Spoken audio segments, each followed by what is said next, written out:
there is a need for greater collaboration between states in order to achieve the high ambitions for offshore wind. Working together in regional coalitions can help smooth some of the challenges in building reliable and sustainable supply chains and training a new workforce to support the launch of this industry. Hi, I'm Allegra Dawes, Associate Fellow for the Energy Security and Climate Change Program, and I'm here to talk about my recent brief written with Sophie Coste, Aligning Ambitions, State Strategies for Offshore Wind. The U.S. has large ambitions for the offshore wind sector. The Biden administration is targeting 30 gigawatts of capacity by 2030. In support of these goals, many East Coast states have launched their own initiatives to capture the economic and energy benefits of this new technology. Achieving these goals will require a concentrated effort to overcome some of the headwinds and challenges that remain in this space. States are adopting different strategies to unleash this new resource and to ensure that they are capturing some of the job and investment benefits that this sector can bring.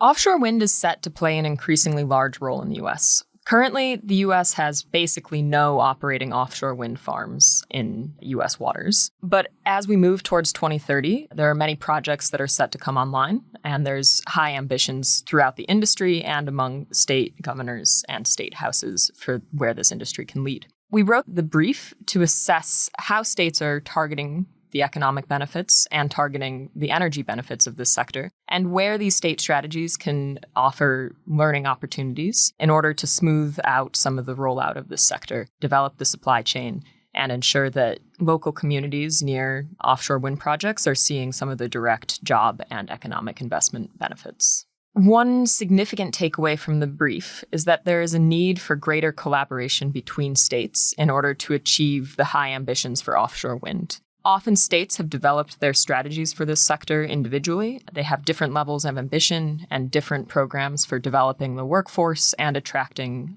supply chain investment. Working together in regional coalitions can help smooth some of the challenges in building reliable and sustainable supply chains and training a new workforce to support the launch of this industry. Building off of collaboration between states and between states and the federal government can help to ensure that this sector is set to achieve the goals that's been set out. Today, offshore wind is facing a lot of challenges. Some of the headwinds include rising costs in the supply chain from inflation in a lot of the raw materials and rising interest rates that make financing these projects more difficult.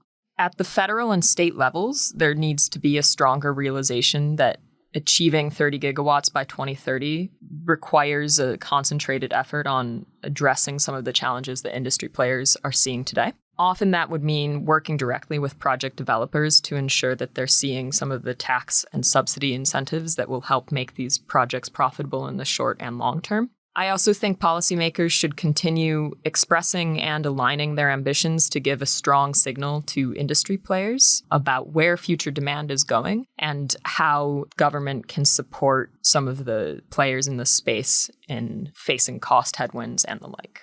To read the full report, Aligning Ambitions, State Strategies for Offshore Wind, please visit csis.org.